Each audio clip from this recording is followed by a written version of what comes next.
On va vous présenter quelque chose. En fin de compte, on est à un moment. On a, ce petit groupe, travaillé en amont sur cette question de l'innovation et l'ergonomie.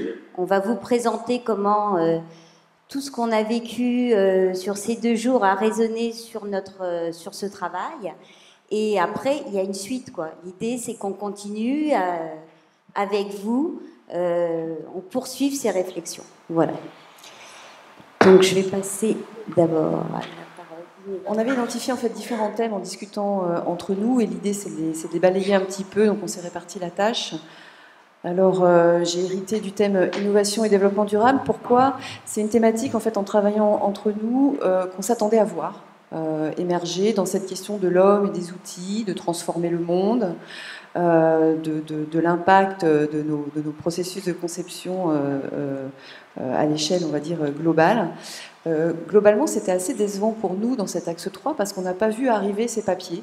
Il y en a eu un, explicitement développement durable. On ne les a pas vus. Mais on a été rassurés parce qu'on a vu qu'ils étaient dans d'autres axes et que finalement, c'était plutôt une thématique qui était transverse, commune, en filigrane, comme ça. Donc elle n'était pas vraiment chez nous, mais elle était quand même présente. Alors soit sur des impacts vraiment écologiques du développement de technologie, soit sur des questions d'accompagnement, d'évolution des compétences vers des comportements plus vertueux, écologiques, etc. Derrière la notion de développement durable, il y a à la fois la question du développement de l'humain, évidemment, et puis il y a des questions de développement plutôt à une échelle beaucoup plus macro, à l'échelle d'un écosystème, à l'échelle du monde, et comment ces différentes parties prenantes vont pouvoir se développer à bon escient sans que ce soit au détriment du reste. La question du développement, elle est très présente, elle est très traitée par notre discipline, et notamment en termes d'évolution des compétences. Alors on va y revenir parce qu'on avait une thématique sur l'innovation et les compétences, donc on va en parler tout à l'heure. Derrière le développement durable, il y a aussi la notion de durable. Et cette question de durabilité, soutenabilité, selon les personnes, on l'a vu beaucoup moins présente dans notre axe en termes d'articulation à la conception, à la transformation. Alors pourquoi? On peut se poser la question. Est-ce que c'est pas traité en tant que tel? Est-ce que c'est une préoccupation mais qui n'est pas formalisée?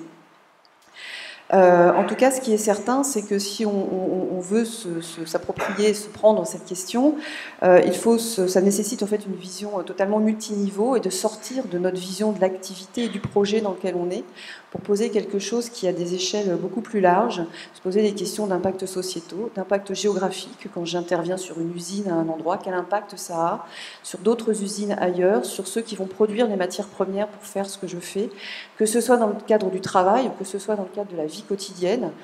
Nos portables, ça a été évoqué, voilà, nos portables, c'est peut-être des enfants dans une mine qui sont en train de sortir les matières premières. Donc quand on développe une appli, quand on développe un système numérique, qu'est-ce qu'on fait réellement et quel impact est-ce que l'on a?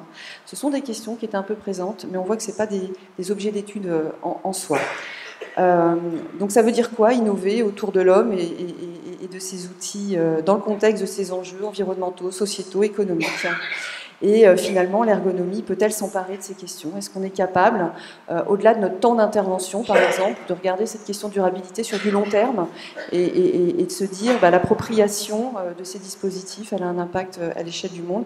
Est-ce qu'on a des modèles, des techniques pour sortir du temps de la thèse, du temps du projet et se dire je vais regarder l'aspect durable sur un terme beaucoup plus long? Voilà les questions qu'on s'est posées. On n'a pas forcément les réponses, mais on vous les renvoie. Alors, concernant le point suivant qui était l'innovation et nouvelles technologies et donc qui est issu des discussions que nous avons eues autour de cet axe 3.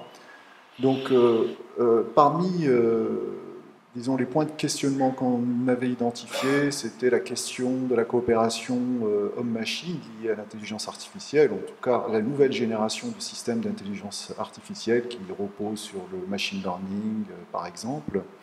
Les questions éthiques, dont on a beaucoup déjà parlé, par rapport aux nouvelles technologies, la place de l'humain, le remplacement de l'homme, qui a été évoqué à travers la question de l'automatisation, l'utilisation des données personnelles, etc. Le troisième point de questionnement portait sur l'identité de l'ergonome au cœur des nouveaux métiers qui émergent, notamment par exemple les métiers de l'UX. Et puis l'adaptation aussi des méthodes de l'ergonome vis-à-vis donc de ces technologies émergentes, telles que la voiture autonome, etc. Alors, ce qui est apparu dans les présentations et dans les discussions, c'est surtout des discussions, des débats autour des questions éthiques et autour de l'adaptation des méthodes de l'ergonome vis-à-vis des technologies émergentes. De façon générale, pour synthétiser, disons que les échanges ont surtout porté sur quelles vont être les conséquences des mutations technologiques actuelles sur l'activité humaine. On en a déjà un petit peu parlé. Donc, par exemple, ce qui a été discuté, ce sont les conséquences qui vont être induites par les usages des véhicules autonomes. Vous avez tous entendu parler de la voiture autonome, qui aujourd'hui arrive progressivement. Donc là, ça pose tout un tas de questions concernant la place de l'humain dans ce type de véhicule, la question de l'interaction avec les piétons, la question des nouvelles mobilités que ce type de véhicule va faire émerger, aussi la question des infrastructures urbaines. Donc vous voyez bien, ça va au-delà de simplement la place de l'humain dans le véhicule lui-même. On a affaire à des questions beaucoup plus larges.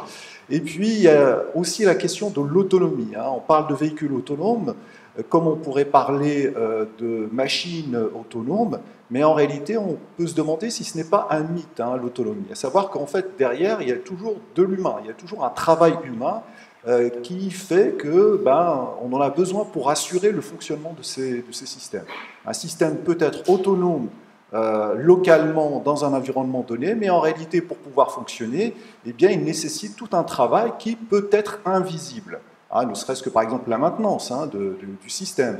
Donc, on peut se demander s'il n'y a pas une part de mythe dans l'autonomie. Alors, il y a aussi le constat, par rapport à ces mutations technologiques, qu'avec ces technologies, notamment d'intelligence artificielle, on va contrôler de manière de plus en plus fine l'action, l'activité de l'humain au travail. Et donc ça pose tout un tas de questions.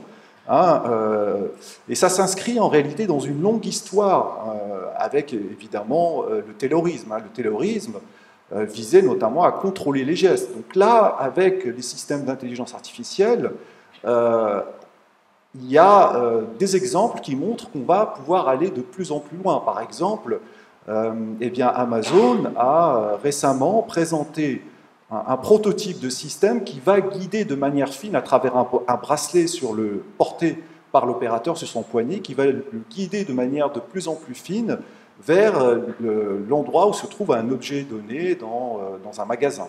Donc vous voyez, ça pose ces questions qui sont véritablement importantes et qui nous interpellent, bien entendu. Et ce qui s'est aussi posé comme question, c'est, de façon plus large, c'est celle de la transition numérique et de la transition écologique. Enfin, je terminerai par les questions éthiques. On en a déjà parlé, et là, ça rejoint plutôt ces mutations technologiques. Donc, de façon beaucoup plus générale, on pourrait dire jusqu'à présent, l'ergonomie a toujours porté une éthique qui articule performance et bien-être.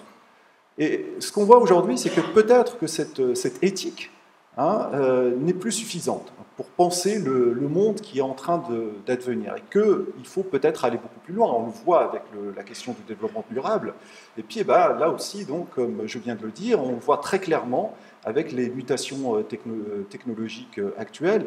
Et là, on voit qu'on a besoin de réfléchir sur cette question qui nous dépasse. On voit que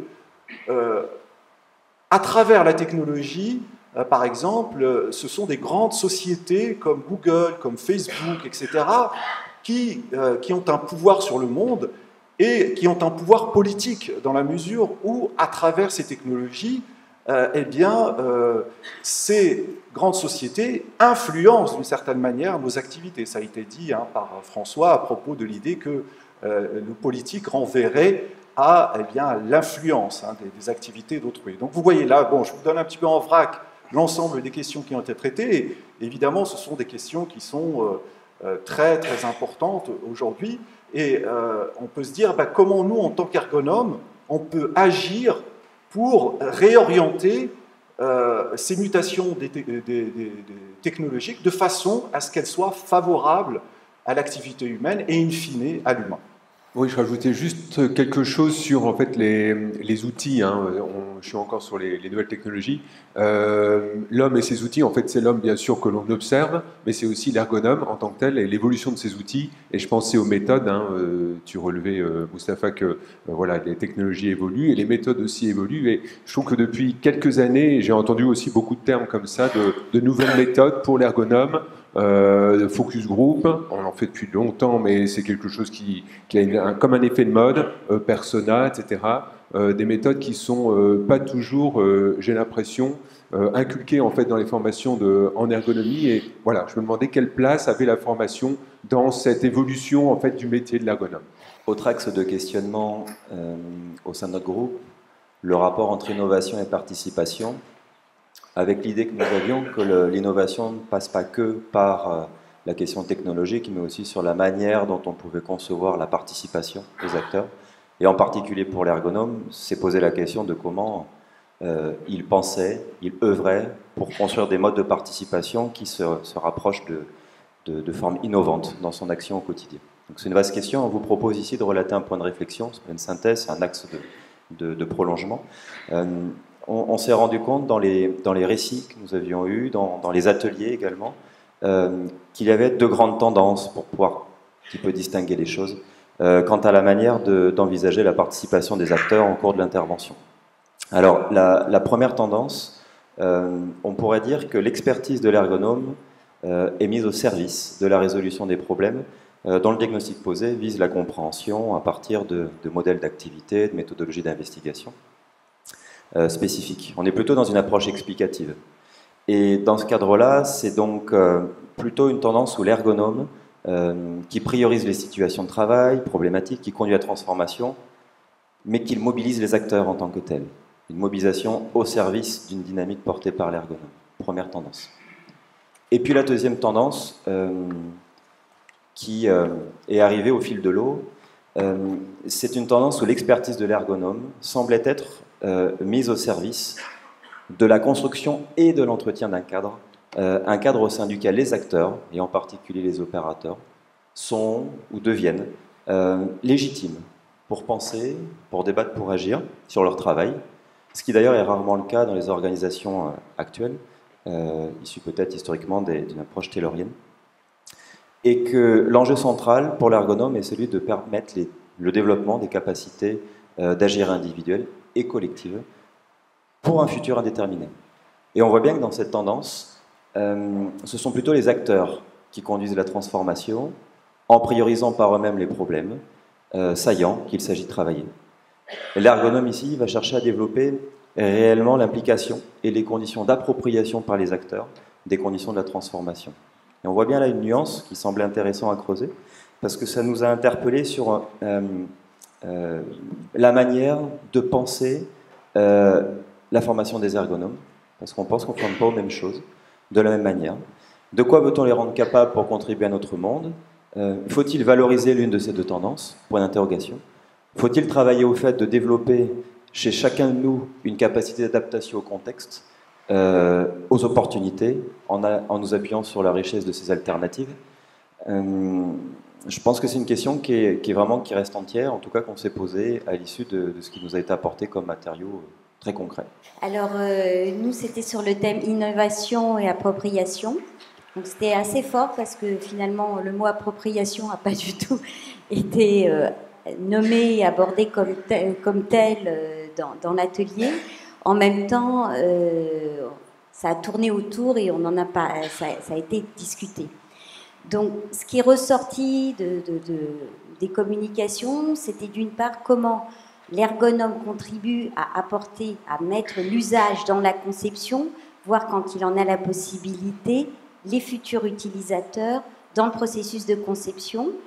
Et encore, dans les futurs utilisateurs, ça pouvait aller très large parce que ça pouvait être à la fois les personnes, entre guillemets, ce qu'on appelle les opérateurs, mais les représentants du personnel, peut-être demain aussi les usagers, etc. Donc évidemment, c'est un lien entre la question de l'usage et de l'appropriation. La deuxième chose qui a été montrée, c'est qu'on retrouve, et puis ça a été dit, hein, sur ces questions de crainte en amont de l'introduction d'une nouvelle technologie, sur le contrôle, la déshumanisation, la perte d'autonomie, etc. Et aussi le sens, et derrière les risques, donc d'une non-appropriation peut-être de l'outil. Et ce qui était aussi marrant, c'est que dans la salle elle-même, les participants se reposaient les mêmes questions, c'est-à-dire, mais l'outil là que vous introduisez, il sert à quoi, il a quelle fonction, voilà. Donc ils se mettaient en posture des futurs usagers, quoi. En se projetant, si on introduisait dans leur activité cet outil, à quoi ça servirait. On s'est rendu, voilà, ce qui a été aussi intéressant, c'est que dans il y a eu 3 communications où les ergonomes avaient à la fois dans le projet des moments d'intervention différents et aussi des postures différentes, donc qui, à mon avis, impactent sur l'appropriation. Donc, sur la question de à quel moment ils interviennent, il y a des ergonomes qui étaient très très en amont du projet, même dans la définition des objectifs de la nouvelle technologie qui allait être introduite. Il y a des ergonomes qui sont intervenus alors que l'outil était déjà démarré avec certains objectifs et qu'ils avaient un rôle plutôt d'accompagnement. Et ils ont même fait remonter que l'objectif qui était au départ juste centré sur l'utilisabilité, c'est-à-dire quelque chose assez pratique à utiliser, eux, ils ont remonté sur la question du sens, à quoi ça allait servir dans l'activité.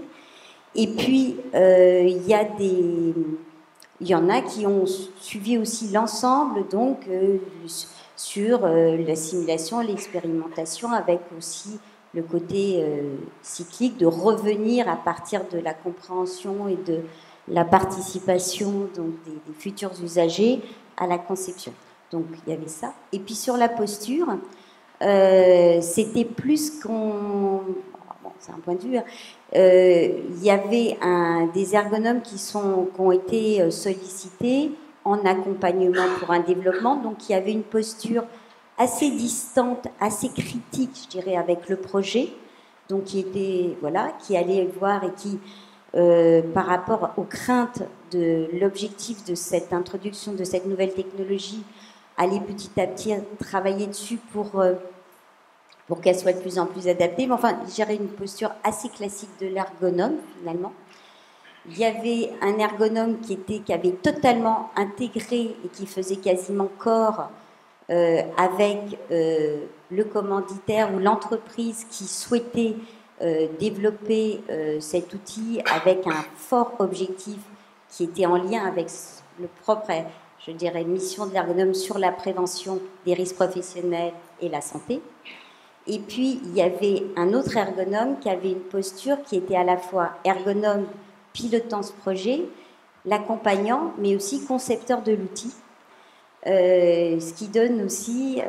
voilà. Et donc, tout ça, c'est intéressant. Et bon, je laisse le suspense parce que ça fera écho après ce que Christophe va dire, mais sur la question de la posture. Je vais juste ajouter un autre point. Quelque chose qui a été évoqué du coup dans les 3 interventions, dans les 3 présentations, c'est la fenêtre temporelle souvent trop réduite pour intervenir sur les projets. Alors, quand on arrive en amont... c'est bien, mais du coup, on ne suit pas l'aval, donc la mise en place de la nouveauté, ou alors on arrive trop tard. Bref, une fenêtre temporelle jamais simple à gérer. Et du coup, il me semble que ça ouvre sur une question. Si les moments d'intervention sont toujours limités dans le temps, alors quels sont les ingrédients nécessaires pour pouvoir permettre à nos interventions de transformer durablement la manière dont les projets sont conduits dans les organisations. Donc comment permettre aux acteurs de s'approprier des manières différentes de penser, de construire, de piloter leur projet. Bien. Donc le 5e point sur l'innovation et le développement de compétences. Moi, je ne suis pas le spécialiste des nouvelles technologies dans ce groupe, et donc j'avais plutôt envie de regarder ça sur qu'est-ce que ça apporte pour les personnes, ou qu'est-ce que ça pourrait potentiellement apporter. Donc on avait un peu 2 axes de réflexion un peu en amont. Qu'est-ce que ça interroge sur le développement des compétences des individus qui sont concernés par les artefacts conçus, et qu'est-ce que ça interroge sur le développement des compétences des ergonomes.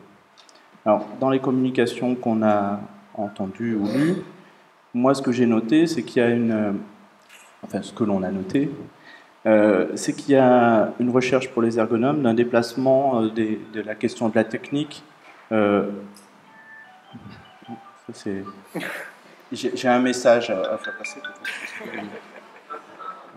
C'est toujours comme ça, c'est les lois du direct. Donc, une recherche du déplacement de la technique vers l'activité, vers s'interroger sur quelle est la place de l'activité des hommes et des femmes dans ce dispositif. Donc ça, c'est ce qu'on a retrouvé, et une recherche. Alors, est-ce que ça renvoie à la doctrine qu'évoquait François tout à l'heure? J'y reviendrai. En tout cas, c'est aussi une interrogation qu'on peut avoir sur la deuxième partie, sur la compétence des ergonomes. Alors là où je m'interroge, où on s'est interrogé, c'est sur le développement des compétences des individus. On pourrait mettre aussi dans compétences, parcours professionnel, métier, etc. Donc compétences au sens un peu flou du terme, voilà, donc qui serait à préciser aussi. Mais c'était plutôt cette dynamique, qu'est-ce que ça fait réellement pour les hommes et les femmes, qu'est-ce qu'ils en retirent, qu'est-ce qu'ils en apprennent, est-ce que ça change leur vie au travail, etc. Et moi, ce que j'ai noté, c'est que c'est assez compliqué en fait. Alors, on a des intentions, il me semble, mais que le passage de l'agir au développement, je ne l'ai pas trop retrouvé, on ne l'a pas trop retrouvé dans les papiers, les communications, c'est-à-dire qu'on a des choses assez bien tenues sur les questions dans le processus de conception, dans l'action, sur la participation, comment je donne du pouvoir d'agir, comment on peut rendre les personnes acteurs, etc. Mais comment on passe à la notion de développement? Est-ce que les gens ils apprennent des choses de ça durablement et qu'ils vont pouvoir le transposer sur d'autres situations de leur vie personnelle ou de leur vie travail ou dans d'autres projets? Ben là, c'est plus compliqué. Et je pense que là, sur les questions de processus d'apprentissage, on a peut-être des choses à travailler, ou en tout cas, moi, ça nous a interrogés sur cette question-là. Et il y a je pense quelque chose qui renvoie à comment on accompagne ces acteurs à penser le travail et leur propre travail. Je pense on parle beaucoup de ça ici, entre ergonomes, et je pense que comment on accompagne ça dans ces processus dans lesquels on s'insère, donc les processus de conception, qui peuvent être d'innovation ou d'autres, dans lesquels c'est pas seulement une question de participation, il me semble, mais de comment ils peuvent être acteurs pour eux-mêmes dans le futur.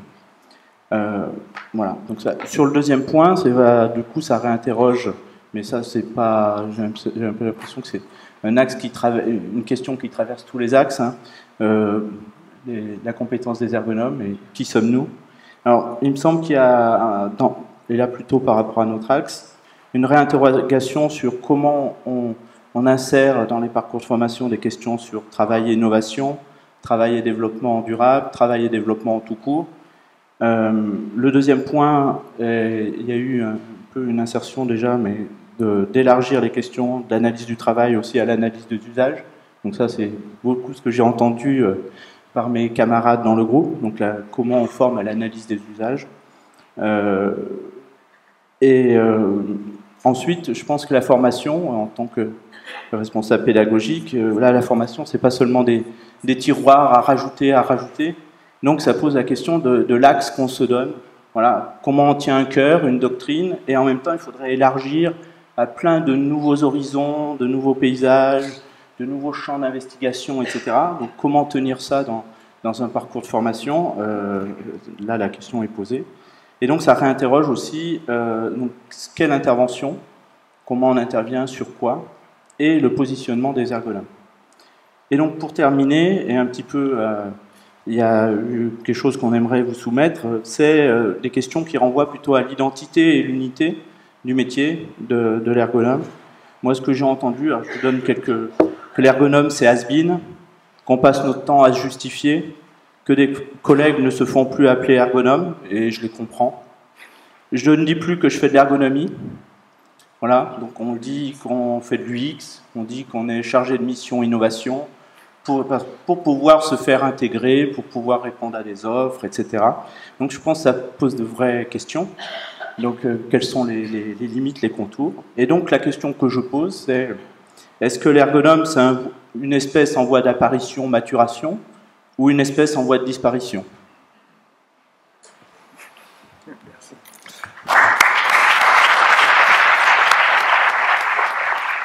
La parole à Anne. Laurence, tu veux parce que...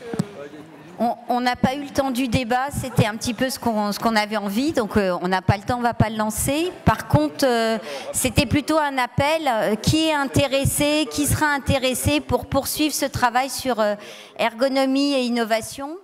On peut continuer, ça peut faire partie d'une commission self, ça peut être sur le prochain congrès, ou simplement ensemble avoir des échanges sur cette question. Merci.